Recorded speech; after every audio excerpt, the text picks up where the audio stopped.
through our life. So this is the Senate Education Committee on, what's the date?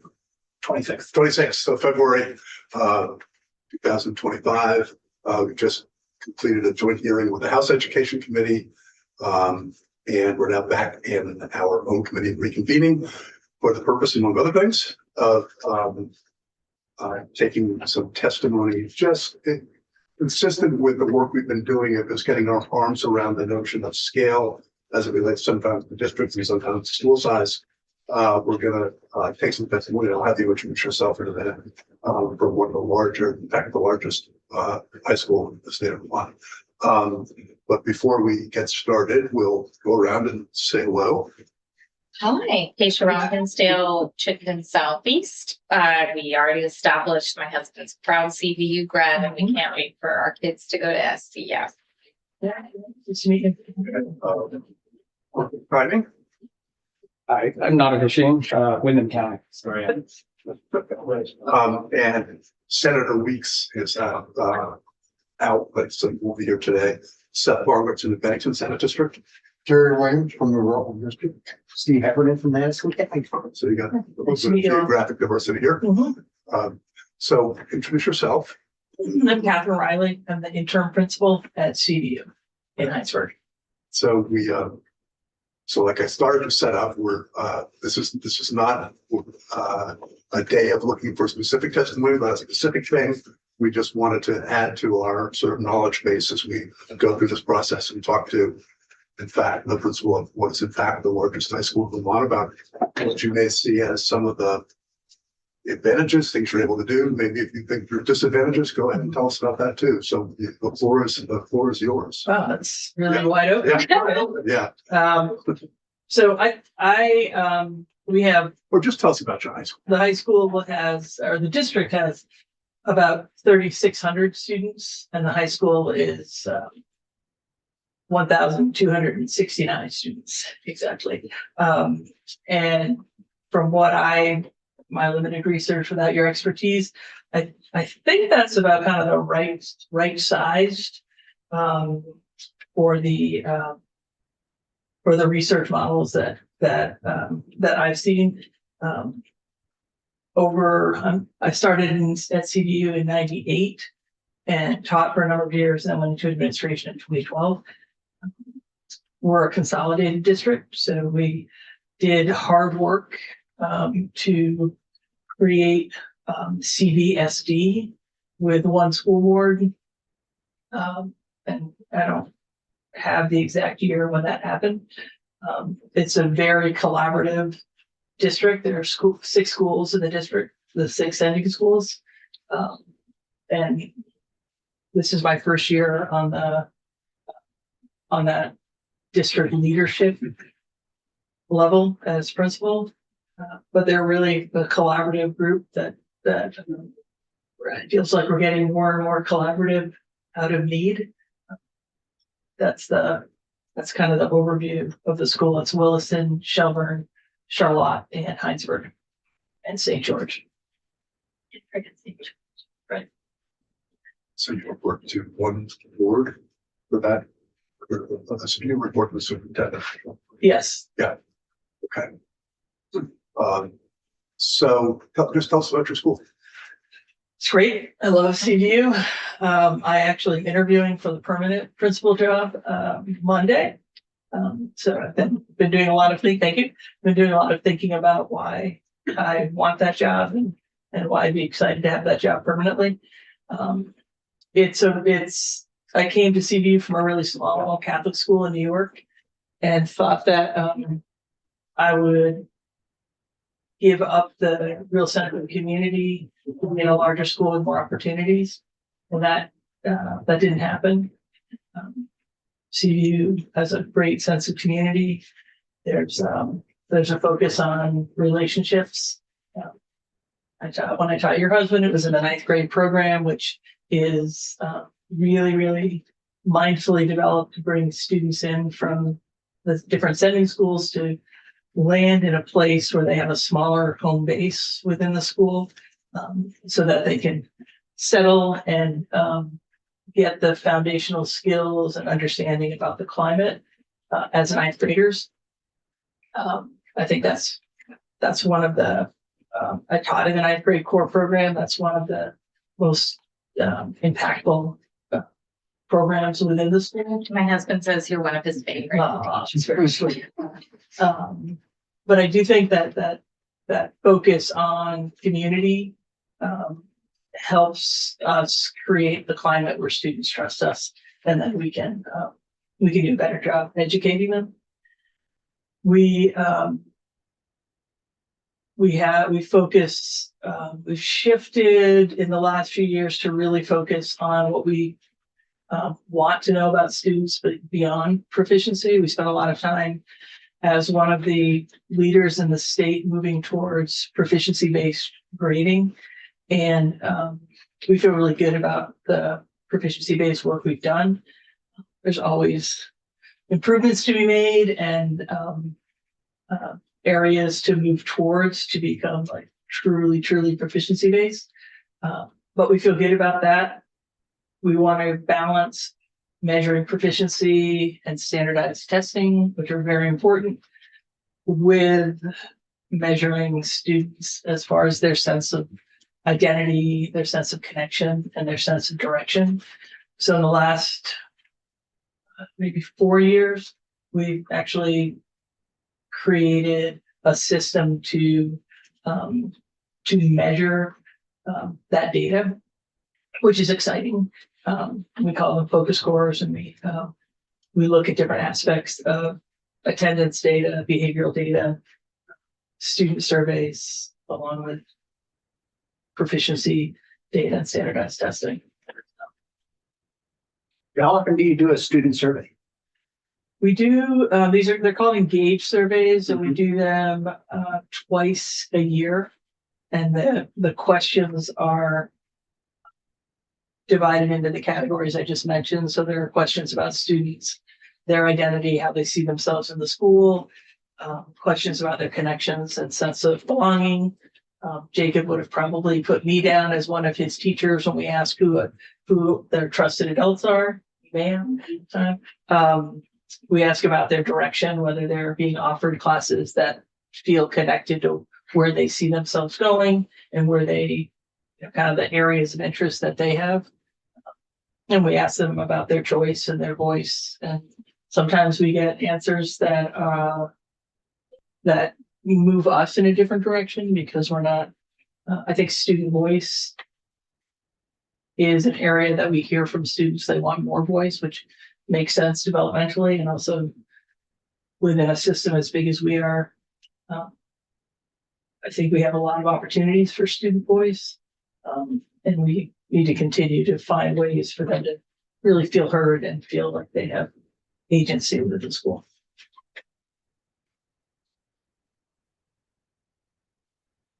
Yeah, question. I could, but I get these folks here all the time. But I thought, Mr. Chair, did you want to? Well, I'm not sure if do you want to maybe talk about offerings and? Sure. One of the things that I know from the drivers of consolidation are the reduction in the district office structures. So again, we did our consolidation. It's probably been at least 10 years.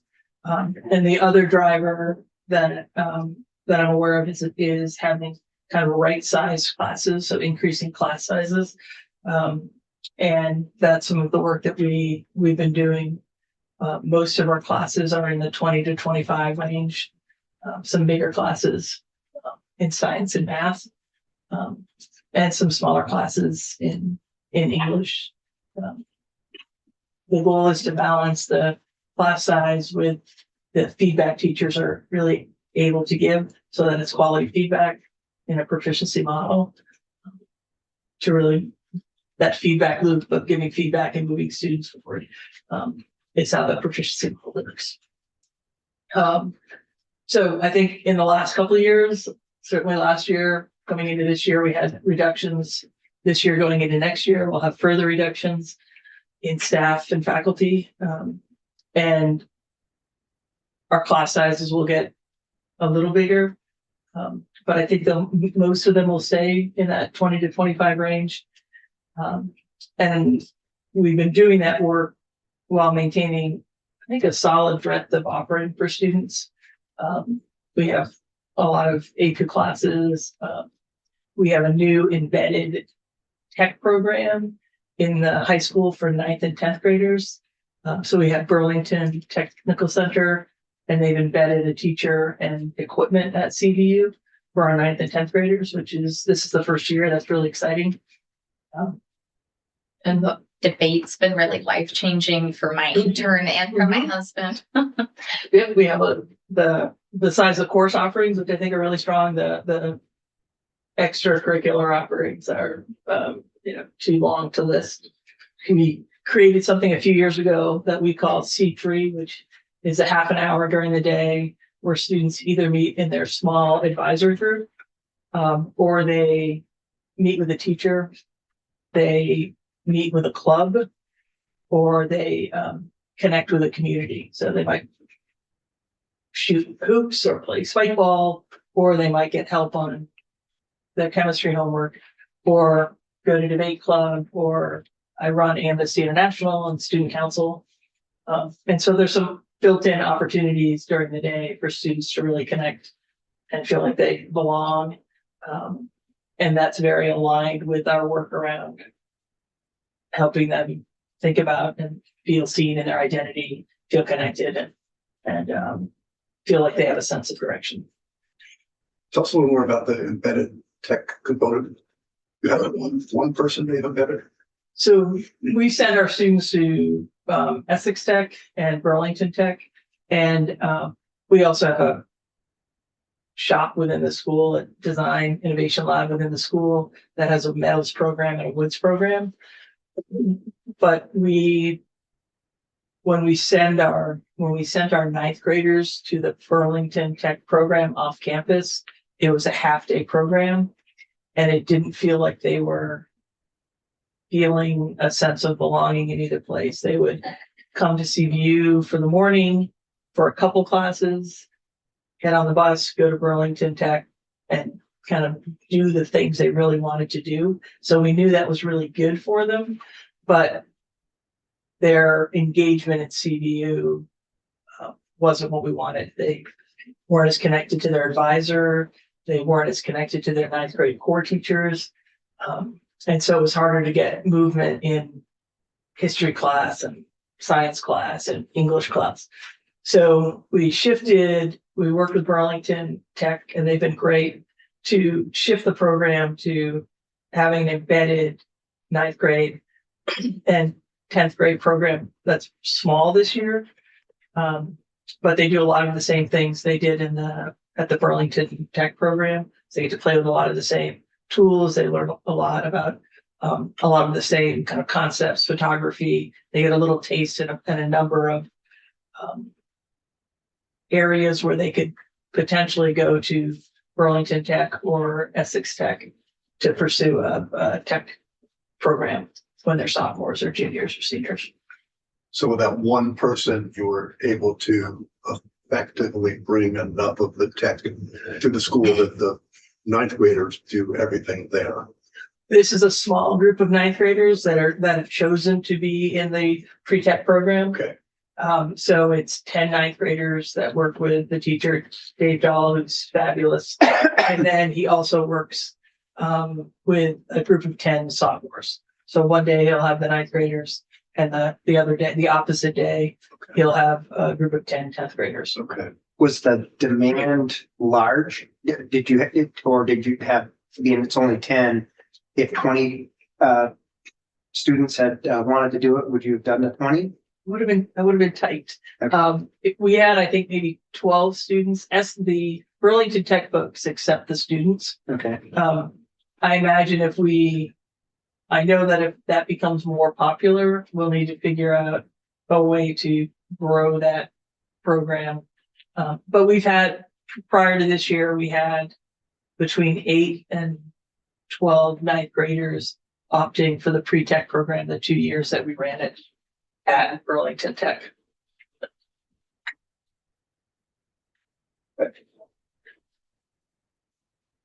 So, you know, we all carry some biases from our districts and, as I've talked to superintendent and business manager at CBSD, you know, I think the principle I'm bringing to the table is that it feels challenging to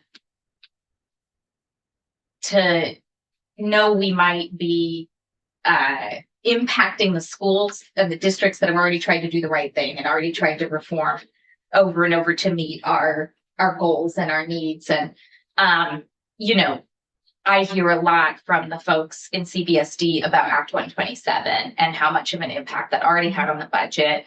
And then to my knowledge, you know, the business manager shared that the current foundation formula would be a 20% additional hit on the district's budget. And she ran that by AOE, who more or less confirmed her math at least. So, you know, I need to get into the uncomfortable part, which is this is a district at the scale that we are seeking or even want to increase. And they have a 1.2%, you know, budget increase that's extremely painful. And it's, you know, that would be very hard, I think, to do again. And I am new to thinking at the systems level of finances, which I did call Gary last week, our CFO. I guess I've been talking to Megan. You were talking to the board chair, Oh, which, okay. Megan Metzler. And then I'm, you know, shouldn't speak. She is very Yeah, I mean, knowledgeable. right, okay. And, I think she was knows- giving me information from Gary or something. I would imagine so. She's an accountant of some sort. She's very good with the numbers. I'm a history teacher, but I think that's when I look at the proposals that are out there, that obviously there needs to be a lot more detail to really fully understand what could possibly happen. I think about CBSD, and I know is it the Pikus report that it feels like that's pretty right size. There are a lot of benefits to having a district that size. We have students who are able to get in touch with our CFO, our board chair, our superintendent, because they're interested in better understanding the budget. And they did an amazing presentation on the 18th last week, sharing with the board the work they had done with students all on their own, figuring out the budget financing beyond what many adults and voters understand. And they're able to do that because they also could sit down with our superintendent to make sure what they're doing is correct. I don't see how that happens if you're combining a district our size with another district our size and another district our size. It becomes bureaucratic, and you lose that ability to really measure, I think, how our kids are doing, because the easy measurement is standardized tests, filling in bubbles and saying here's where you fall. The hard measurement, which the AOE has talked about, is like measuring that whole child. That's the work I feel like in our district is happening, measuring their sense of identity, measuring their sense of connection, measuring their sense of direction. And that is, and measuring the performance data. You've seen Zoe in action. She's an amazing young woman. That's hard to quantify in a SAT standardized test. I try to tell her that all the time. It's very good advice for her. The 6 students who presented to our board last week, they had all the skills you want students to work on. They did the research. They sat down with the adults and asked the questions. They figured out which adults they needed to talk to. They put together a presentation. They stood in front of their peers. They extemporaneously answered questions from students, which is more intimidating, I think, for them than answering questions from adults. They did both. And they put a video together of student testimony. They did what we want students to be able to do. And that's hard to measure unless you have a really good proficiency or a personalized learning portfolio or plan where you can kind of capture that information. So, yeah, I think the concern going forward is we have a district. First, let me say, as a principal working with principals in other districts for the first time, they are a very impressive group. I try to go to the monthly principals meetings because they're just a really impressive group of people. We're going next month to BFA St. Albans to look at their multi-tier system of support. We heard from BFA Fairfax a couple months ago about what they're doing with their student PLPs. We're stealing a bunch of their information. It's been given permission to take a bunch of the information. So there's amazing things happening. I've worked pretty closely this year with a Harwood principal around phone-free schools. There's great things happening in districts as big as us and as small as Cabot. Around the financing, I worry that some of the schools big schools like ours who have done the work to consolidate the effectiveness of the school could be decreased if the school funding piece doesn't change. So we can't be continuously asked to take $1 million off the budget at CBU and maintain the quality we have. We did that. We've done that in the last 2 years. We've maintained the high quality in our student facing, for our students. There are some classes that will be offered. There are some classes that will be bigger. There are some activities that won't be offered, but I think we've done a really good job doing that hard work. So you're worried that the reward for the hard work will be getting it a second time, right? Well, Reduction. right. And it's not to say that I've been working with Amnesty International for 30 years. I'm a believer in equity. I'm a social studies teacher in Vermont. I just don't know as the work, when I listened to Secretary Saunders, from her perspective, she was saying that Act 60, Act 127, they're not actually creating the equity that they were meant to. They were Act 46, the idea behind them is great. We want to help students in areas that need more support. We want Jean Berthume is the one who runs the principals meetings monthly. Winooski's got very different needs than CVU, and we want to make sure that students are receiving the support that they need. We want to do that without dismantling the schools that are productive. Senator Williams. Just, I'm gonna step out of my lane a little bit here, but I know you got a very successful athletic programs. And I know that the sending schools, while those students that are playing actually come from different towns, but there's got to be some kind of a connection between the academic standing of school and your athletic accomplishments. Can you talk to that at all? No one's ever asked me that question. That's a great question. I imagine that if students are in a place where they feel connected and they feel like these are my people, this is my community, that they're going to more easily kind of coalesce into a team, because they do come from not only our sending schools, but from the private schools, from out of state. So I think that the climate has a significant impact on the quality of the sports programming, and we're in a district that has really good youth sports.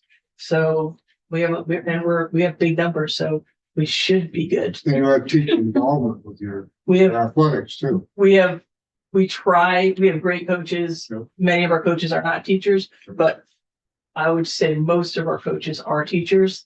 And I think that makes a big difference. Or there's a teacher involved in the program. Like there might be a teacher involved at a JV level, but they're educators. So the coaching philosophy comes from an educational philosophy. It's a team building thing, I think. Mhm. My grandson went to Essex. And it was funny because at the end of the game, after Essex lost a couple times, they knew each other. These guys are all Yeah. friends. And everybody wants to be on a winning team. If you can't, well, at least we get on. And I was amazed because I followed my grandson through athletics and the schools up there, how they all got along. They know each other from club. Absolutely. Yeah. Well, the other thing that I've heard that certainly headmaster would say is that kids who are involved in sports or meaningfully involved in other forms of extracurricular activities also do better in school because they have found a passion that leads down, and that ability to offer the kinds of things that you're talking about that you're able to offer actually have a very direct educational impact as well. So it works both ways. And I imagine, I don't know the smaller schools in Vermont. I've only worked at CVU. The smaller school that I came from didn't have a theater program. We just didn't have the students, didn't have the funding. And CVU's got a really, really great theater program. And we didn't, at that other school, didn't have like a band or chorus. We just didn't have the numbers or the funding. And I think at a larger school or a consolidated school, you just have more students and more resources for the things. Hard to justify it for a smaller school because they don't have the involvement from the outside. Mhm. And they can't really afford to have somebody come in. I come from a small school, You're in the Rutland, did you say Rutland? so they got some good athletics teams too, but it's almost like your teams. So they're good, they're excellent students too. And they're kind of connected to that. They want to do well in academics and athletics, so. Well, thank you. So, do you have more you want to tell us?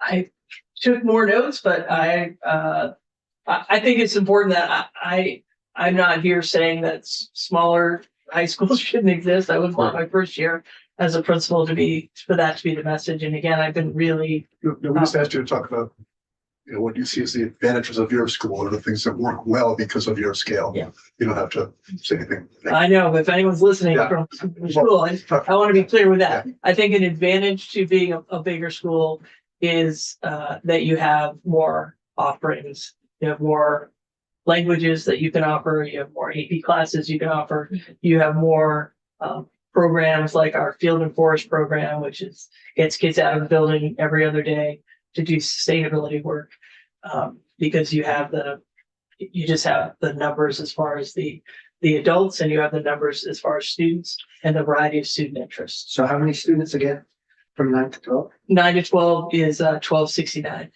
And how many graduate usually? Just over 300. I think 3 years ago we had 347. That was one of our bigger classes. So one of the things that we might conceivably wonder about is if you have that many kids in a school, how do you keep kids who try to stay under the radar and not really connect? How do you keep track of those kids that need to be kept track of? We do not do it perfectly, Yeah. but as I said, our 9th grade program is built to catch everybody. And I think it does a great job. Then the students go out into the big world of CVU, and I think there are more opportunities for them to attempt to kind of ostrich, to kind of be like, to not engage. I think it's really hard for students when we give our students twice a year, when we give them the Engage survey, if our focus score says this kid's not engaging, then we're going to sit down with that student and ask them why. How can we make this better? who are the kids that are feeling like disenfranchised? Who are the students who are, what are the programs that they're involved in that they might be interested in being involved in? We have advisories. A lot of schools in Vermont have advisories. So this is about the size of my advisory. So if I sit down with my advisees, I'm going to know if you're having a bad day, because I've known you since your first day as a ninth grader. So I think the pieces of creating smaller communities within a bigger community are essential in not letting students slip by. So it's smaller units within larger communities. Right, so That's, yes, The that's, CVU, then like the ninth grade core, and then everyone being in a 10 to 12 person advisory. Because it is big. My first day walking into CVU for my interview in the spring of '98, I still remember very clearly thinking, this is not a good idea, because there were just kids. The end of the day, there were kids everywhere. It was cross season, softball, baseball. I just thought, maybe I'll just stay where I am. I like where I am. And when, very quickly I realized, okay, I can have both. I can have that sense of community, and I can have the, as an educator, all these really, really smart people that I'm working with that I learned so much from as a young teacher. And in my previous school, I had 3 people to learn from, and they were great. At CVU, I had 13 people in my department to learn from, as well as, all these other people. So. any other questions? Well, I would just say, I mean, my high school was 4 times larger than CVU, and it's been wonderful to talk to my husband about a lot of the opportunities he had that I never thought would be possible at a large public high school. Going to Greece, just being part of debate, really it does feel like the right size to me. I'm really glad my kids are there, because I'm used to such a much bigger place. I wouldn't want them to be somewhere so small that they get really, that they have a really big shift they have to make for college or leaving the state. That's like a shock to their system. I just think CVU is such a perfect size. And I spoke at a assembly once, and I think there were a few more, 100 or so more students at the time. This was several years ago, pre-pandemic. We were almost at 1,400. Yeah, so I'm in an assembly, a full, there had been some kind of anti-Semitic. You probably remember that. Yeah, I was. Yeah, you remember what year it was, because I can't even remember. And that was 1,400 kids in a room, and you could have heard a pin drop. I've never had an experience like that before, where there was such a sense of community with that kids. Takes a lot of adults to make that work. Yeah, exactly. So I just really commend you all. And maybe my last question is, I think the one size fits all is going to be really hard for whatever we do, because I've heard this from South Burlington and others. It's not like there's more efficiencies to gain building wise, et cetera. You are full schools. And so another consolidation won't necessarily give you all new dollars in which to find efficiencies of any kind. Your schools are full.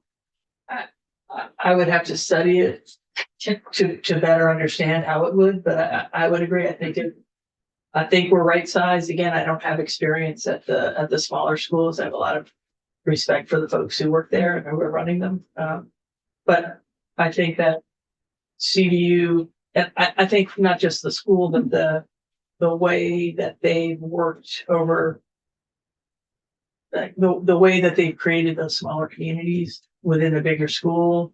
The motto of the school is take care of yourself, take care of each other, take care of the place. That permeates the district. If you go down to the little kids, the kindergartners are putting their boots on. I was there the other day, and they were putting their boots on, and their teacher was saying, okay, how are we going to take care of ourselves? And they're like, we're going to get all our clothes on. How are we going to take care of each other?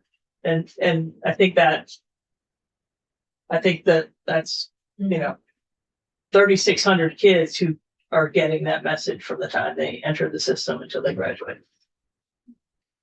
Yes. So how What's the furthest away student? How long do they have to travel to get there? That one I should have looked up. It's gotta be Charlotte.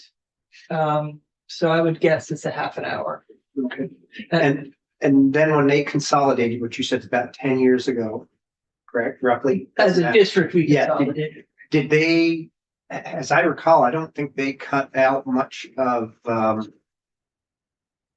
their administrative when they did that, from what I understand. Is that true, or did they did? I think that's true when that originally happened, however many years ago, but there've been, there are cuts to administrators going into next year. And I'm sure there were shifts in administration, the administrative structure when they, consolidated. I just don't know what those were. I was at the high school. Yes. So you just, CVU is just 9 through 12. Correct. So you're receiving, seventh, ninth graders from the whole district. And so what's the connection between, whatever you're doing, we should follow and export. What, so how are we, do you have any interface between the high school and the middle school? And I think that's an advantage of the consolidated system. I would say it'd be great to go on a tour because there's stuff you should model from all over the state. But I'm going to focus on CVU. When our students come in, we work with the high school or the principals of the sending schools to talk about students who may need additional supports. So when they come in, we're already aware of some potential needs. We have our students in the sending schools as much as we can, either as mentors or the theater class might do a performance with the little kids, or students may write books and read them to the younger students. So there's an attempt to create that bigger community. And so we work really hard to onboard our ninth graders. On Thursday of next week, got delayed because of a snow day, but we'll have what we call eighth grade family night. We bring all of our eighth graders and their caregivers. We have 30, 40 CVU students, and they work with the students, and we work with the caregivers and the parents about what the transition is going to look like. We have another similar meeting in August to bring everyone together with the older students there as models and supporters. And then we sit down with every incoming ninth grader and a parent or caregiver and 2 or 3 teachers before school starts. So to your point, they're coming from all over, but there's a lot of thought and work that goes into how do we bring them together in a way where people feel safe. This has been. In Westford, they have school choice. Can they pick CVU in Westford? And then it's the parent that has to make sure that they get the child there, correct? That's a challenge with school choice. Okay, just curious on that. Well, this has been really helpful here because you are in some ways the model for what the secretary is trying to envision and help make happen in terms of being a larger school and consolidation of resources in one place. And therefore, you noted the ability to have larger class sizes and some of the efficiencies that come with it. So, there's a whole lot of discussion to be had, but this has been really helpful for us. I will say that we may be the model for a school, but maybe also a model for the district, because to go from 3,600 kids in a district to 34,000 students in a district would create a whole different world than what we experience at CVSD. I'd be happy to come back and chat about that. Okay, that's helpful Yeah. to know. Okay, but thank you. Well, thank you very much for having me. thanks It's for nice taking to the meet time all of you. coming in. Say hi to Jacob, and Yeah. good luck with your work. It's important work. Thank you. Thanks for your time.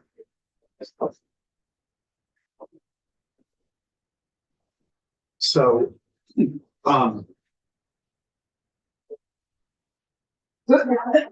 have scheduled some kind of anytime. And, I've got to preview this with all of you, but, what I would like to do is, that we've been taking a lot of testimony to help us, get prepared for the larger discussion. We've been in some of our joint meetings for the secretary of the administration's proposal, and we sort of the 5 districts that have taken, the testimony that we've taken from the independent schools and the school choice districts, and you remember the special that Danny K Day here. So what I think we want to try to accomplish, the governor has 2 major, the administration has 2 major things to try to accomplish. One is a governance structure that is, and I think the world, that's all I can say, the world agrees that 52 supervisory units in 119 districts is a little excessive. And so the administration on the governance front is looking to gain efficiencies both with district size, and the advantages that we've heard, especially that one expert that we watched on the screen as we stay here through the joint hearing, and others. Things like the ability to have specialized services if you have larger districts and all of those things. And there's obviously some merit to what we've heard about the larger districts.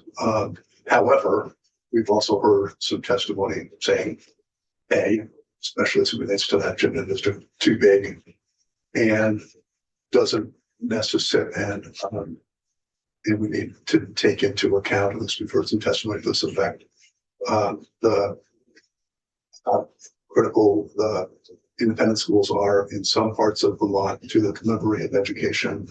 And so to move the discussion, what I have done is put together a proposal for, to give one to each of you. You can read the memo later, but if you flip a couple pages, and by the way, yes. And by the way, I obviously can't have this. I make no pretense that this is perfect. And so, but what I thought I would want to do is make a proposal with a different district construct that we can then talk about among ourselves, but then also get in people to talk about how they feel about the construct that we're talking about. And by the way, this is posted at this point, or on its way to be posted. And so what the construct is 9 large zones or districts. You can see that by ADM, if you were to average them out, it might be about 8,000 students in each of the 9 districts. And so, though it's 9 districts, by the way, you'll see the little 2 in the little gray areas. Those are the 2 interstate compacts that just they're congratulating done. So just left those. Those are the interstate compacts. What are those? Interstate compacts. So that means What does that mean? they are actually they require an act of Congress, as I understand it, to set up to allow the district to go across state line.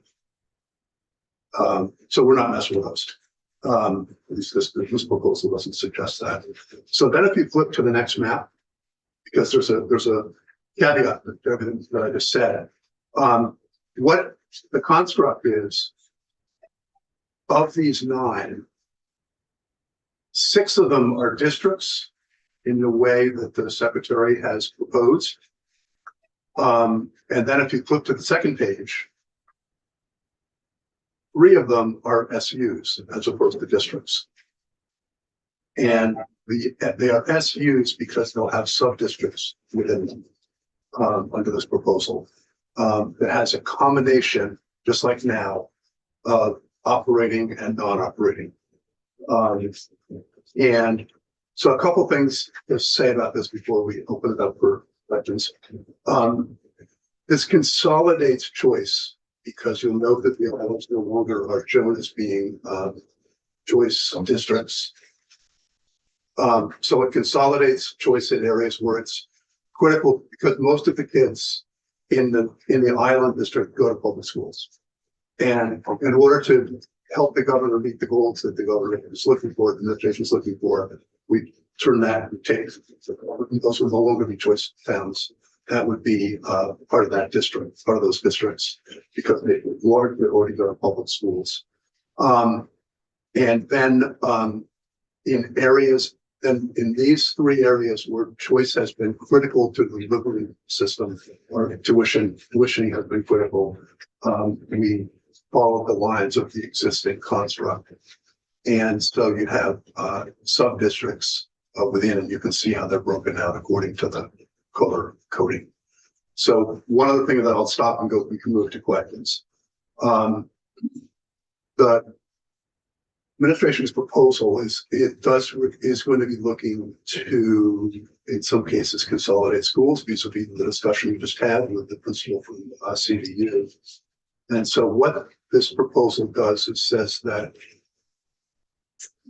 if you are an independent school in an operating district that's shown on this map anywhere, you no longer can receive tuition dollars.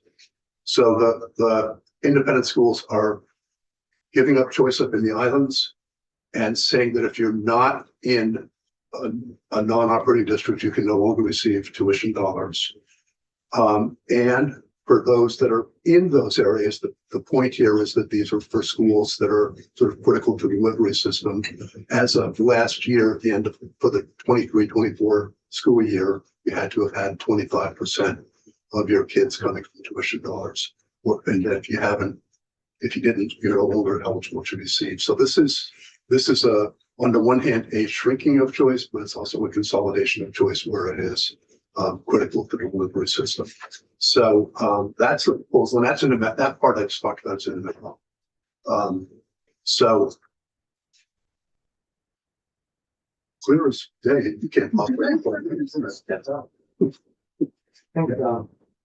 So, and I know in the last conversation we were just having in room 10 or 11, whichever one it was, sounded like there were maybe 10 or 11 schools that will continue being school choice, independent schools that will be school choice schools moving forward. Is that what this map is? No. The administration's proposal, as it was, it's constructed would end with effectively end independent schools. This doesn't do that.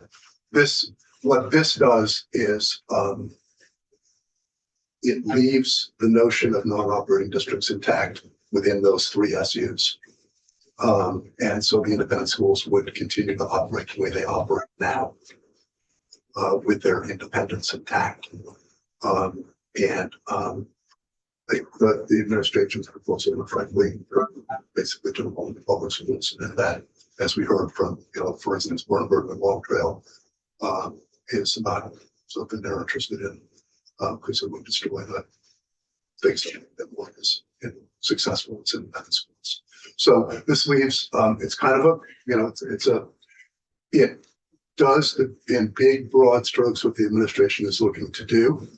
We get bigger, much bigger districts than we have now. We go from a total with these 9 instead of 52 large, and then 6 of them are the districts the way the administration first proposed them, and then the 3 SUs would have elements still of the non-operating towns that would be their sub districts within the larger, in order to keep that system that is so vital to those communities intact.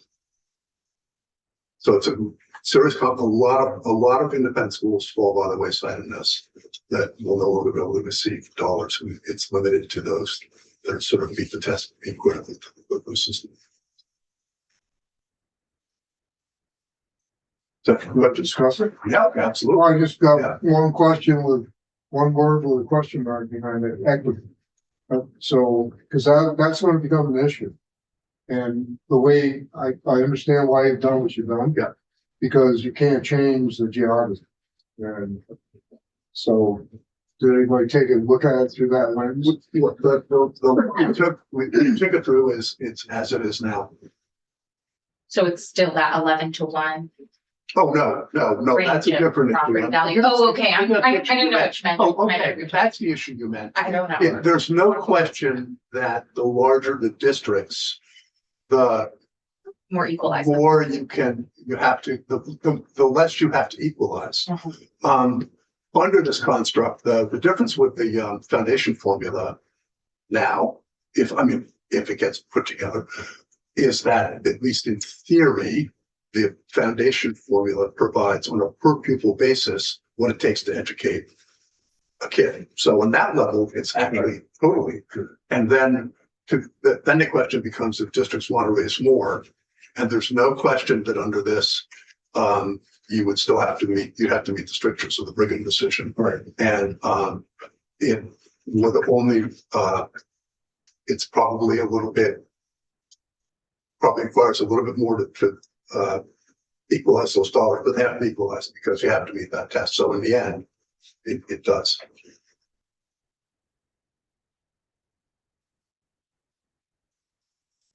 I just am so aware of how many people are watching and putting a lot of stake into whatever we Yeah. say or don't say, or, how fast we blink or anything. And, I am glad to see us talking about more districts, than 5. We just heard, I think, even more helpful testimony about the reality of where we are and what might happen to class sizes or accountability or quality, the bigger we make the districts. I think 8,000 sounds like a good number, not as the average, but maybe closer to the upper limit of what we're considering. Because I just look again at the 12,000 in Chittenden Central, which if you told the islands they were going to be called Chittenden anything, I've got you folks. Like they're just it's not going to work. And they partner more often with Franklin County, and so I just want to make sure that we're conveying that we're taking this in. And I like the direction that it's going very much. And we're still going to hear, I think, really valuable feedback that within this, there are contours that make more sense than others. Absolutely. This was the best shot from one person. Right. And I appreciate that you have really done that direction. But it's one shot, and we absolutely need to get in a ton of testimony. Right. And So it's data driven. I mean, things we can't change are time and distance. So, and time and distance affect class sizes. And, these districts over here, or SU, are gonna have more support for special education. They're not obviously gonna be able to do things like theater. oh, well, they will because of the SU. Okay, Oh, yeah, they will. okay. Yeah. Yeah. Yeah. That's why I'm Yeah. by equity. Yeah. Just making sure they have Yeah. the same No, programs. Yeah. so yeah, there's no way in the world to have the boundaries working right. And you probably could cut down And Grand Isle and put it in yeah, and York. They just started, they have a very specific culture and, they But don't just. I heard from everybody that Chittenden district was way too big. Yeah. And so try to break that down and do it in a way that That is appreciated. was rational. That's appreciated. It's rational and then try to Mhm. listen to the testimony that we had from the 3 what would become SUs and so I don't know, this is my best shot at giving the committee something so just to say it again, what I want us to accomplish, what I hope we can accomplish. And I said this at Chair's meeting yesterday is for by the time we adjourn that we've got the framework in place for the governance structure. And I wanted to get something closer to what I have been sensing, is, just to give us now something to talk about going forward. Yeah, so just in terms of timeline and procedure, I mean, I'm happy to talk about any and all ideas, but so I mean, we have 2 weeks until crossover, 3 weeks, 2 weeks. Yeah, we don't have to remain possible. Okay. It's just the enormity of all of this.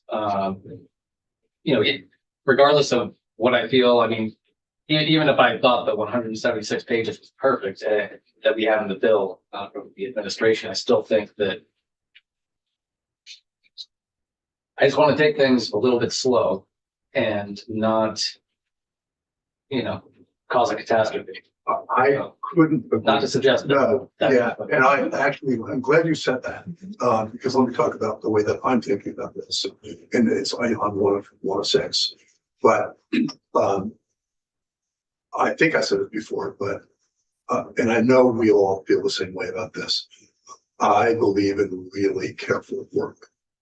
And I have always done that as a legislator. And I think that we can't rush. We have to get it right. There's nothing, the only thing worse than not getting it done is to get it done wrong.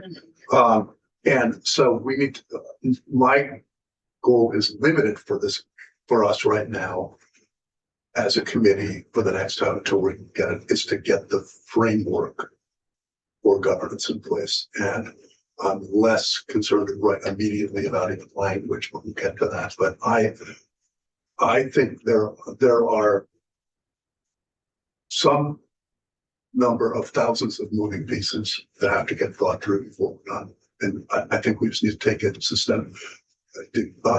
sequentially. And I think the big pieces are to get the governance structure, get the notion, to get the foundation structure in place. And that's as far ahead as I'm actually. We got to deal with CTEs and how they fit in. We got to deal with school construction. There's all kinds of things that have to get fit under this, but I think it's important for us to think, although we have to have everything in mind on the one hand, we also have to kind of focus on, I think, one big challenge in front of us, which is to get the governance structure and framework. I'll use the word framework, not even the whole structure, governance framework in place. So I agree with you 100%. As long as we keep moving forward, we seem to have stalled, and we want to take it slow, but we're moving at glacier speed right now, and we need to move on. We need to stay consistent. That's what I'm trying to. Yeah. And to Senator Ron Dinsdale's point is that, the problem with the islands in, Chittenden County, that's an assumption. We don't know that. We can set ourselves up for success as we work through this plan. But we have to take those assumptions and identify them, Yes. list them, and then work on them to either make them fact. If you can't make them a fact, then they go away. So, because we do have people, everybody's watching, and we want to get it done as quickly as we can, but to your point, we don't want to rush. But, because everybody has their own idea how long this is going to take. And I think just to even, Good start. I think It's a very good step. deliberate forward. Yes. One other thing that I'm sure is on the list, I just want to voice it, is the State Board of Education and where they fit into all of this. Since having received this and read through all of it and seeing the significant changes, I think that is actually just as important, if not more important, in my opinion, than shifting and moving around the different districts. So, not that that's for right now, but eventually it's a important piece. So that's the other thing is that, we talked a little bit about today, AOE's duties may change, and they're picking some stuff up that PSU's had, maybe the State Board of Education those are gonna shift too, or? So in chair's meeting yesterday, as we, I didn't talk about this proposal, but I did talk about, the governance structure, and the finance committee is going, yeah, we need the governance structure because we have to fit the full foundation formula together under that. And so these two things together have to work back and forth, and I'm very much opinion. Yeah, we got a few other big issues on the side. Was there any, why did, and I didn't ask the lawyer this because I guess it's more a question for Zoe's team and that, why they wanted such a transfer of authority, if you will, from the Board of Education to the AOE. Did you have a sense of why that is being pushed? No, I think it's probably partially philosophical and probably partially, I think agencies tend to have that authority, but I don't have a judgment about that. We haven't really explored that yet in this committee. And Zoe's back in here tomorrow. I don't, No, it's March Thursday, right? yeah. Yes. Those days come in here. So,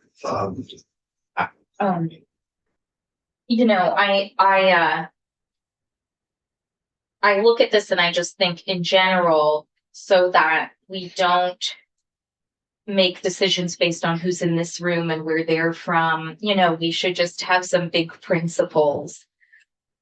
As it's like redistricting. It just ultimately will feel unfair to everyone. And if they all are disappointed a little bit, we've done the best we can. And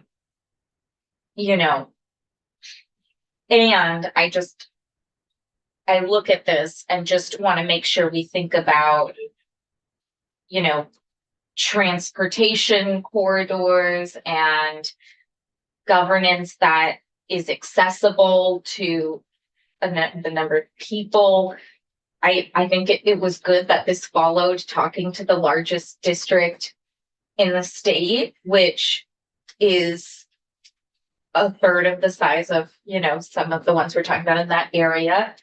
And, just being prepared to talk about what is the Vermont economy of scale and what is then the Vermont diseconomy of scale. I think all of that is exactly the testimony you should be looking for. Yeah, Now, exactly. I don't have So a proposal, but that's exactly right. thank you. Yeah, like as who made this map, I guess, and how can we work with them, like with redistricting, where you start to say, well, what happens if we do this, and how much, deferred maintenance are in each of these districts, and how far would someone have to I go to believe this? So, That's the man. yeah. You made the math. Yeah. Yeah.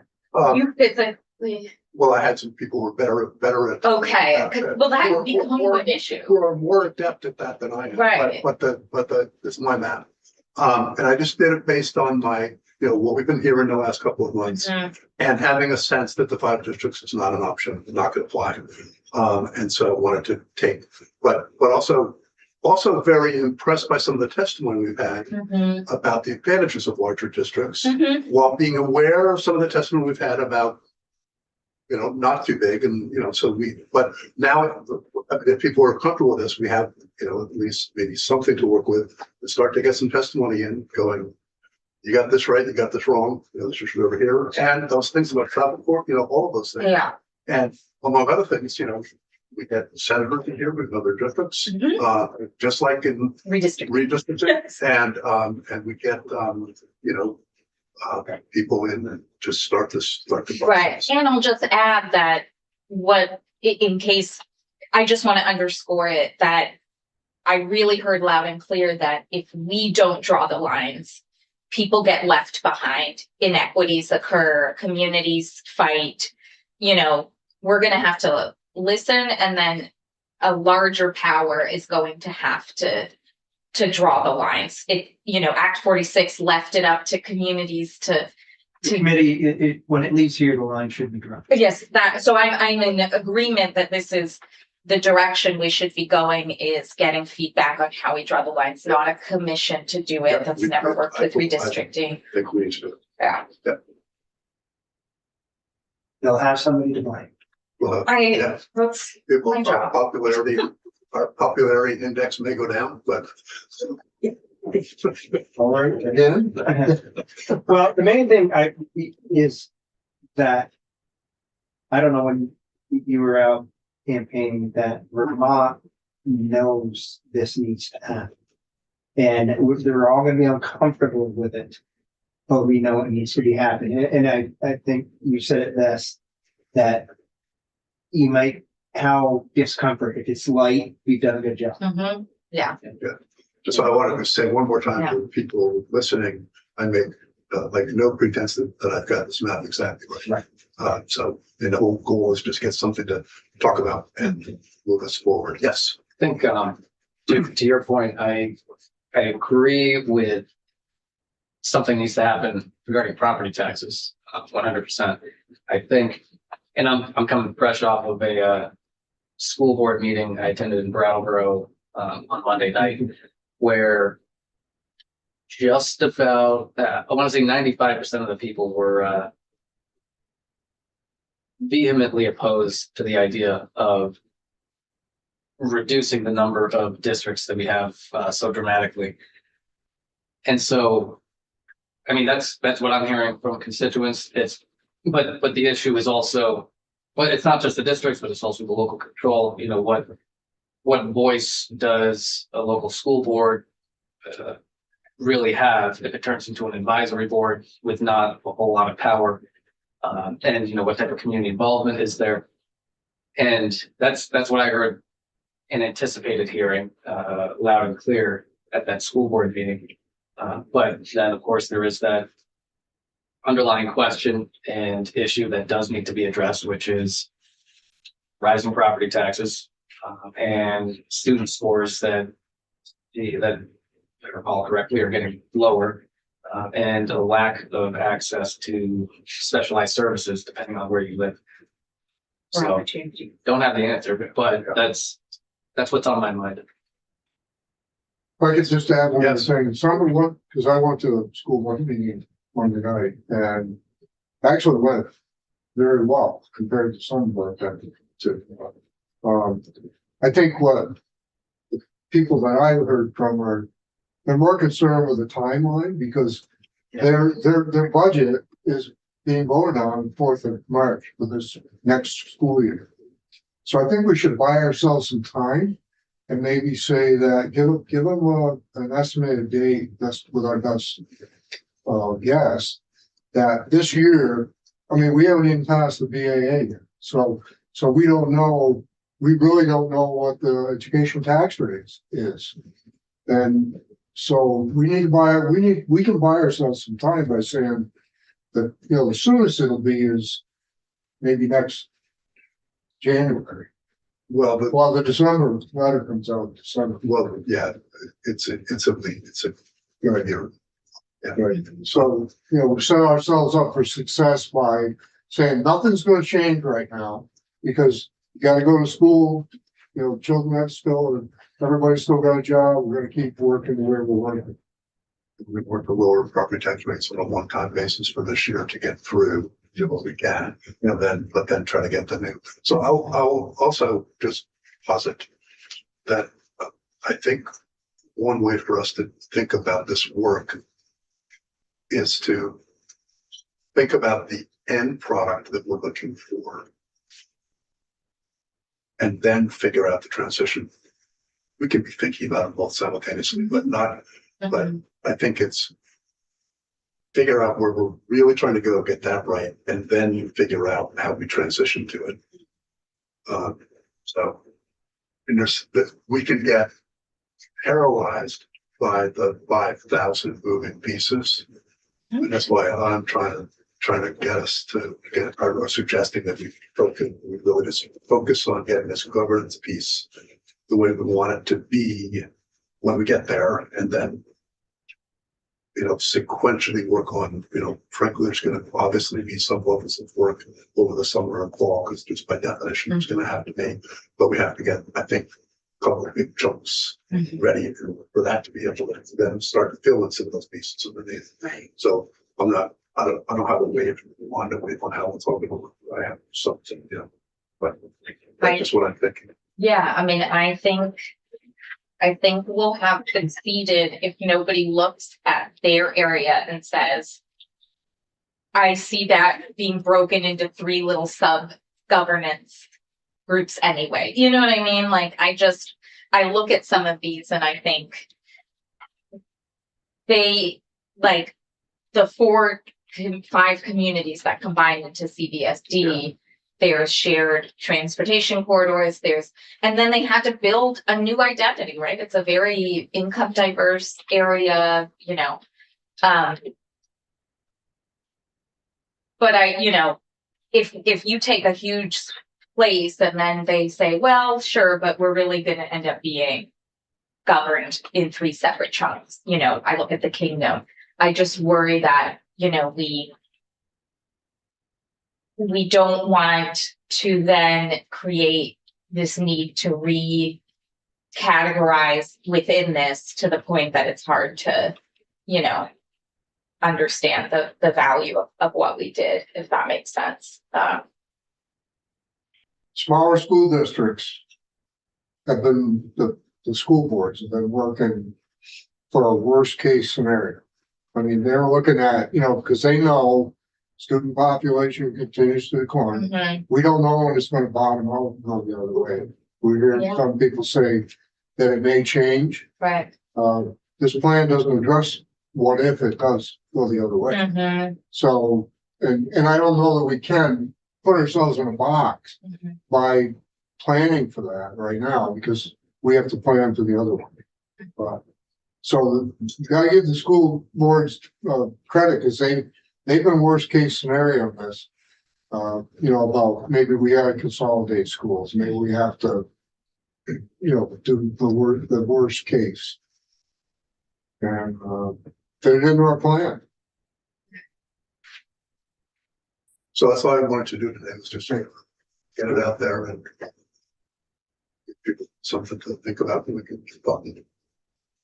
But, Well, where do we go from here? well, You gave us a frankly, if you're amenable to it, I'll start working with, Will and David when he's back hopefully tomorrow and do some scheduling and try to get in some appropriate testimony over the next, Yeah. One more question. Yeah. I know you know the answer. Secretary Saunders is going to needs to be, reconfirmed, right? When does that start? next week, first week we're back. Okay, We'll first we get back from the back. Yeah, Yep. yeah. I so that'll take up some time. I've talked to her. We'll have her at the head of the table, and this is one that we obviously do as a committee, not just the local. So, but, Thank you.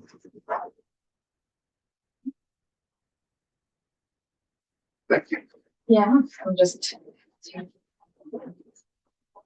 Okay, well, we